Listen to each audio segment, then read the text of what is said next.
How's it going, YouTube? SamuraiRevolution here, and today we're finally gonna do the Indian Nation review. Before I start, I just want to say a couple things. I'm finally back in my dorm, and I'm kind of getting the flow of how this semester is gonna go, and I think it's gonna be a really great semester. It's gonna be difficult getting time in for Age of Empires gameplay, but I know I can do it. I know I can at least get one game in a week. So I'm gonna do the best I can. We'll see how it goes. I have a couple videos lined up.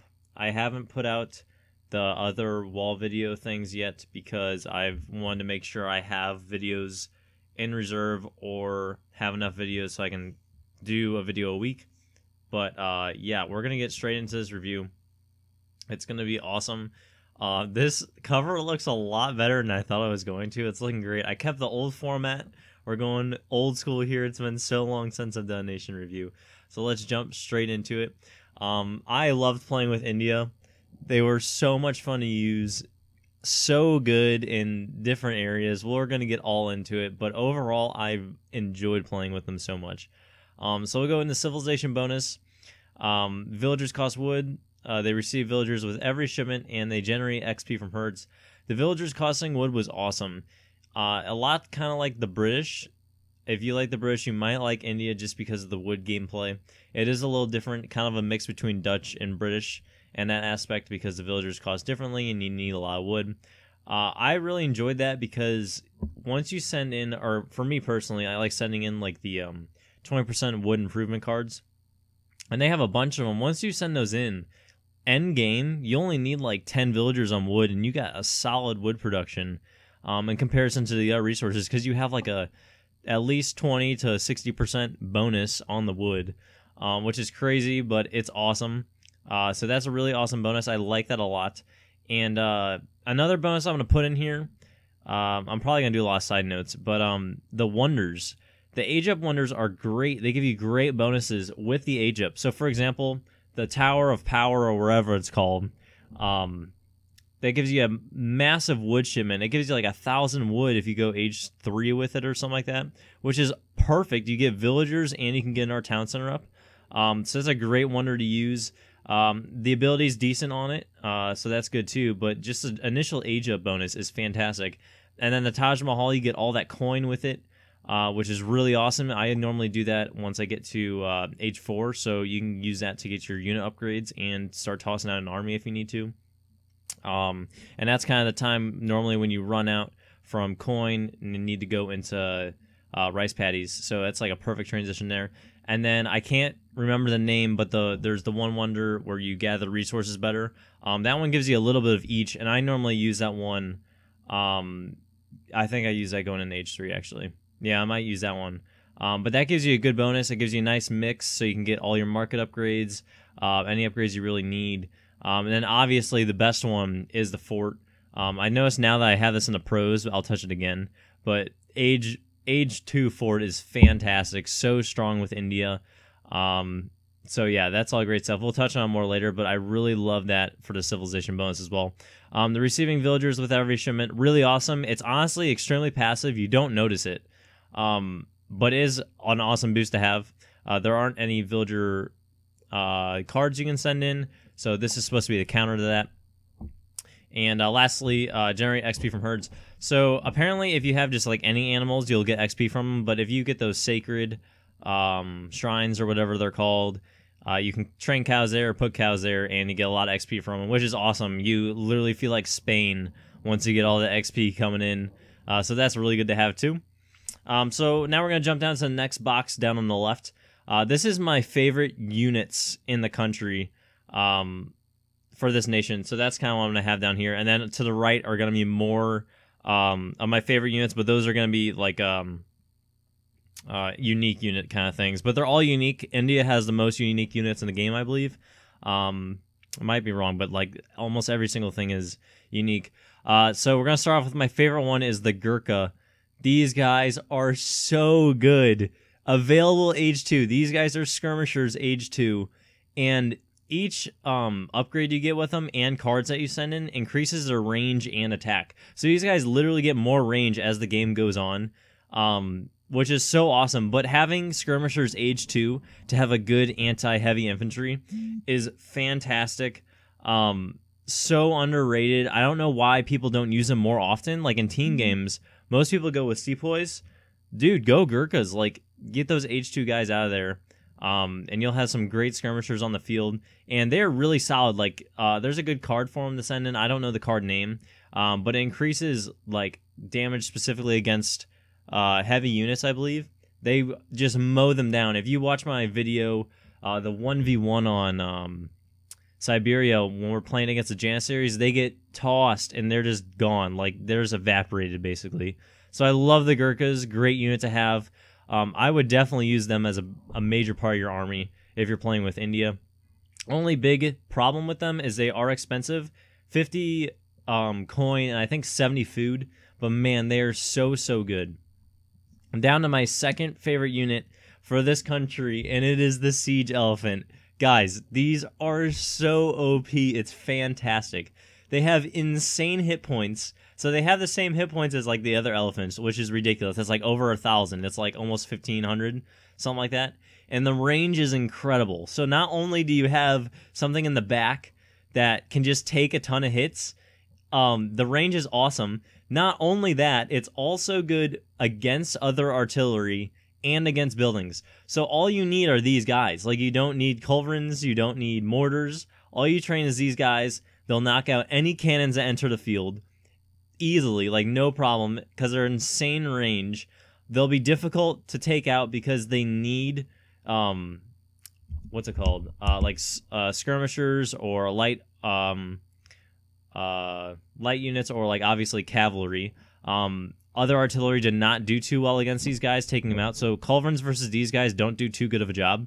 So you have them in the back there. They have insane range, and then they're amazing at taking down walls. But on top of all of this, on top of all the hit points, all the range, they have no need to limber. So what it means is limber. It's like a term used to kind of attach and detach your artillery to the horses. So, for example, if you have like a horse cannon, you got to take the horse, get it out of the way, get your cannon set up, and then fire away. But these guys, no need for that. These guys just fire on the spot, and then they can move out of the way, which is fantastic because you can almost, honestly, like hit and run with these guys. Like, you kind of move them up. If you have like 4 of them or 5 of them, you can just take one shot and the whole building will go down, and then you can kind of move them out of the way from fire. So that's really awesome, kind of like the flaming arrows in that aspect. So I love these guys. One of the best units in the game, easily in my opinion. I love them so much. Use them. That's all I'm going to say is use them. So this video is going to be really long, but I'm just going to get deep into it because I love this country so much. We're going to move over to the next group. We're going to move over to the sepoys here. And this is basically the musketeer unit. Arguably one of the most cost-effective musketeers in the game. Very solid. I think it's 80 food and 40 coin or something like that. Maybe 30 coin. They don't have as many hit points as the Janissaries, but they have a better attack. They have the 3x cav bonus, which is fantastic. And these guys are just great. Solid H2. I think they would probably be the second best musketeer behind the Ashigaru Musk. The only reason that the Ashi are better than the sepoys are because of their march speed. The sepoys have 4, just like every other musketeer unit, and the Ashi have a 4.5. And the Ashi obviously get incredible bonuses with Japan having the Golden Pavilion and stuff like that. And then also they can train in blocks of 10. That's kind of like passive stuff with the other country. But for sheer unit, the sepoys are really great. I love them a lot. They look awesome. They do a great job against cavalry, just what you need your musketeers to do. They are a little expensive, but the 10 for 10 sepoy rush is very effective with them. And like last but not least, man, these guys can build buildings. Like, these are your Janissaries kind of, where you can build the barracks and the mountain castles and the stables if you need. And it's so effective. It's so good to have. Just another incredible bonus that India has. So these guys, with that ability, are arguably one of the best musks in the game. Obviously very rivaling the Janissaries. Only problem is they have more attack but less hit points. So up to your personal preference, but I really enjoyed the sepoys.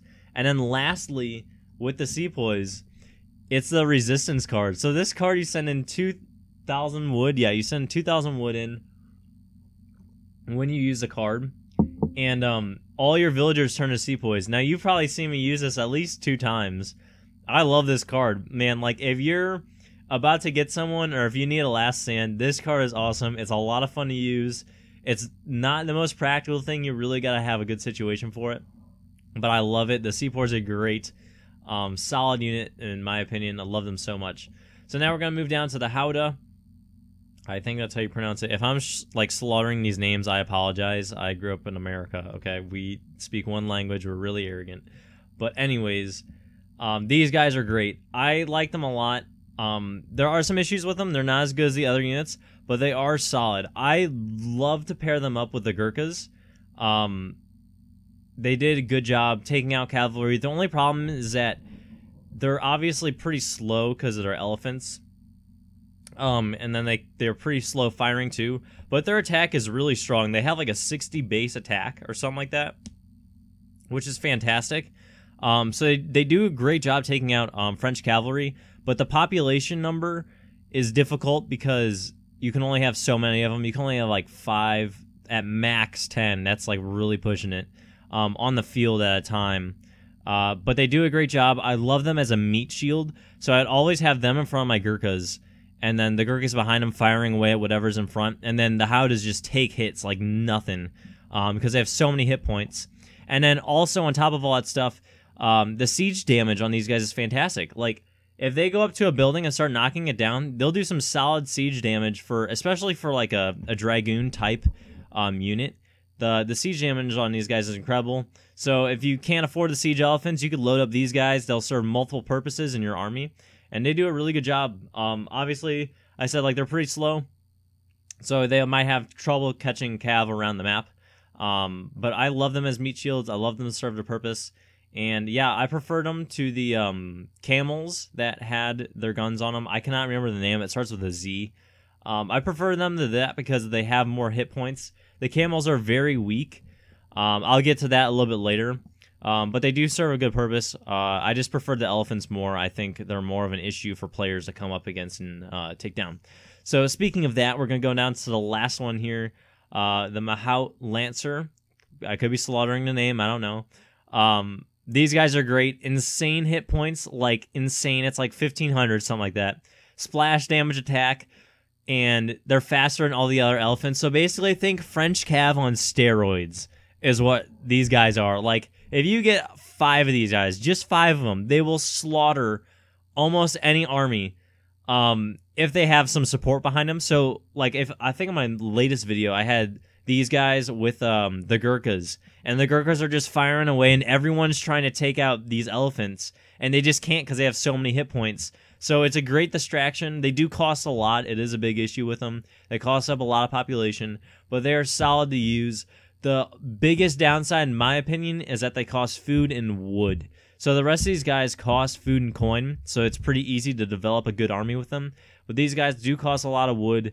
So that's why I was saying at the end of the game, when they have like 10 guys on wood, they can kind of supply a decent chain to pump out these guys every once in a while. But it is difficult to get a solid army of them. They are very expensive, but they do an incredible job overall. So that's all my favorite stuff. My favorite unit combo is the Gurkha Howdah Siege Elephant combo. With a little bit of sepoy in there. Definitely get some buildings up and stuff. But those 3, man, once they're going to work, like, they just do so well for you. So I highly suggest using those guys. So we'll go into the pros. The Wonders and Fort. I was obviously talked about this a little bit earlier, but the Fort is so good age 2. It takes so many hit points. And it's just a great distraction overall. It gives you a really solid foundation on the map. And yeah, I just really recommend using that. Great for rushes, great for any situation, really. Only time I didn't really use it is in treaty. I use it at the end. If I use it at all, honestly. But yeah, I really love the Fort. The other ones I talked about, the Taj Mahal is fantastic. I love the peace ability on it. So underrated. No one ever uses it. But there are key situations where you can use it to full effect. Like, for example, in my treaty match, the guy with France ran all the way around the back, and my Howdahs weren't quick enough to reach him. So I waited him to like get right next to my wall when he was about to go in, called the piece, and then the Howdahs finally got enough time to go around back and save my villagers. So if I was any other country, I would have been screwed, but luckily India had that. Other good examples of using it, obviously if you need to save units, like if you realize that you're going to lose a battle, you can just toss that out, save like a few thousand resources right there, and then spawn in more guys to save your troops. And then one more thing is if you take down walls and you want to get back to their factories or something, once the wall goes down, you toss the piece up, you get all your guys inside that base, and you just blow everything apart once that timer ends. So those are some good examples for it. I really love that. The power tower, self-explanatory. The other wonder I didn't really use. It gives you essentially like a mini daimyo or a mini... if you were Spain, like a missionary, it boosts the unit attack and hit points, I believe, around the units around, but it has to be the same unit. So, for example, I would have one sepoy that was a special sepoy, and then those sepoy around them will get the bonus. It's a very small radius, so that's why I don't use it, and it is kind of like expensive. A lot of micromanaging that I don't really want to do. I would rather have the other wonders in there. So that's why I don't use it, but some people might like it. So yeah, that's just up to your preference. So let's go down to unique unit and combos. Like I said, these units are all new. Like, no other country has these units. Like, obviously they have the base units. Like, they have musketeers, they have skirmishers. But no one has these specifically, especially the elephants and the camels. And people don't really know how to deal with them. Like, if you come up against an elephant... man, you better be ready, dude. Those guys are going to tear you down. So that was just my personal experience. Some people might have difficult taking them down. Like, for example, the siege elephants. I've came up against people who tossed out culverins, and bam, the culverins are down before the siege elephant really takes any hits. So yeah, just really awesome units and unit combos. The Sepoy Gurkha combo, super easy. That's kind of why I had easy combo over there by the Gurkhas. So easy to use, but super effective, the Skirm Must combo. And then siege elephants in there, or you could do the Howdahs and the Gurkhas, like I said. So many different combos. You could honestly just do Sepoy and siege elephant, that too. And also, I haven't talked about it yet, but the Consulate, with the British, you get the 10% bonus for attack and hit points, I believe, or maybe it's just one or the other. I cannot recall off the top of my head, but I know it's 10%. And then the British have Hussars and Falconets that come in. Now, I know a lot of people, like, give me some hate because I don't use them often. And the reason is because the population that these guys take is so much, and they take up quite a while to get onto the battlefield. So if you can, like, get a really nice forward base and use them, I would use it.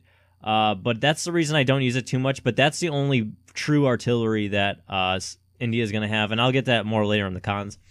So yeah, going to go down a little bit more. Overpowered units. Like, all these guys are so OP. Sepoys are amazing. They build buildings. Gurkhas are so amazing. Siege elephants are amazing. Houses are pretty good. And then the Mahou Lancers are amazing. And now I want to actually get into the camels because I haven't talked about them. So there's the... I cannot remember for the life of me. I think it's a sour or something like that. It's basically a camel with a spear. And the camels are fast. Like, you wouldn't think it. I haven't seen a camel run in my life, I'm going to be honest. Anytime I've ever seen a camel is at, like, the zoo or something. But apparently camels are super quick because these guys have way more pace than any other land unit. The only other fast unit I can think of is the missionaries. But these guys fly across the map, and their downside is they're super, super weak, but they're so quick. You can get in and out of raids really quickly. So I recommend tossing out I think it's a 4 or 5 sour card, age 2. You can send those guys in, and you can get some really effective raids in early on. But I think later in the game, they're not as effective because they don't have that many hit points. I'd rather use the elephants. That's my opinion. And then same goes to the like Dragoon camels. But yeah, unique units, really awesome. So yeah, we're going to keep going down. Go to the unique economy / sacred field. Like I said, a little different. If you like the British and the Dutch, you would love these guys. I definitely spent some time getting used to them. And then the sacred field's another great bonus. It's like a Spanish, British, Dutch, Asian combination of a nation. That was really awesome right there. But it is, and it just comes together very, very well. So I would recommend like spending some time to get used to these guys. Rarely used by other players, so I kind of touched on this earlier. But like no one really uses India, so if you see a siege elephant, you might not know what its counters are, or if you see a Mahou Lancer, like your guys are going to get screwed over, unless you really know how to take care of them. So like that's what I'm saying. You don't really see these guys too much, so I would definitely use them. And then keep going down. Great explorers. So OP are the India explorers. So you get two guys with elephants, right? They're quick. They heal each other, which is so underrated, and here is why. So, for example, if I'm like H3 and let's say I got like 5 howdahs and like a siege elephant, and I get into a really big battle and everyone survives, but my howdahs are super low on hit points, dude, toss them back next to your explorers, and your explorers will heal them back up to 1,000 hit points. So if you had one howdah that survived and you had 1 out of 1,000 hit points, bam, you just got a whole brand new unit basically for free because they heal them. So that's an amazing ability, and obviously you can really easily take out treasures and stuff, and then like trade posts and all that stuff. So having 2 explorers is fantastic, and having them be able to heal your guys is even better. So we're gonna go down to the cons. Slow early to mid game. I know they do have the 10 for 10 rush, and it is great. I'm not in all favor of rushing too much. I'd like to be more stable in my gameplay, but if it's a team game, you obviously have to rush. The 10 for 10 rush is great, but I had issues recovering my economy after that, but that's just because, I think it's because I'm not the best rusher. So you might have difficulty with that, but once they get going, like towards the end of H2 into H3, that's when India really starts to kick off. So if you can get kind of past that kind of dead period, and you definitely can because of the fort, because it buys you so much time, then you can really get going. So how that like plays off is such a fantastic tip off to the developers. Excuse me. They really knew what they were doing, and it just really tips off easily. So yeah, that's just a great thing there. Unit train time is slow, so they only have the 1 train time card for both units, cavalry and infantry, and there's no other way to get train time. The only other one you can get is at the I can't think of the name of it. It's like the monastery or the like their temple or church or whatever it is. Pardon me if I'm probably wrong. But you can get a 10% elephant train time from there. But other than that, there aren't any other train times. So your units do come out slower. Be aware of that. I really toss out a ton of barracks and a ton of buildings with the sepoys, so I have enough to train guys.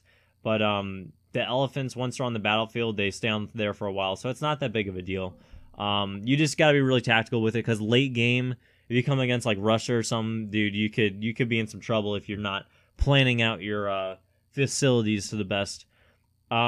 So gonna go down more. Hard to get used to. It did take me a while to get used to these guys. There was a learning curve, but it was worth it. Spend like 5 games with them. Don't really get into it if you're win or lose or not. Just enjoy playing with a new civ, and yeah, just have a good time with them. I would definitely recommend spending all the time you can to get over the learning curve. 1 down, no true artillery. So this is kind of what I was saying earlier with the British. They don't have an anti-infantry artillery. The siege elephants are great versus other artillery and buildings, and then the flail elephant, which I haven't really talked about yet, which is also great. It's only wall-to-wall combat, so you can't take out units with that. So there's nothing that really takes down infantry and stuff like that. So that's when you send in your British, like brigade or whatever, and then you get like 5 falconets, which is amazing. Like once you get those falconets out there, dude, you can smash through some enemy lines because they don't know what to expect because you haven't been using artillery like that. But it does take a lot of population, and yeah, that is a downside to them. And then no true cavalry. So what I'm kind of going with here is they don't have like a hussar. Obviously with the British you can send that in as well. But the camels are really weak. Great early on, not good mid game. The elephants are difficult to use mid game because they're so expensive, but if you can get them out on the battlefield, man, they'll do great. But they're great late game because you can afford them a lot easier. So not having the true cavalry is a downside to them.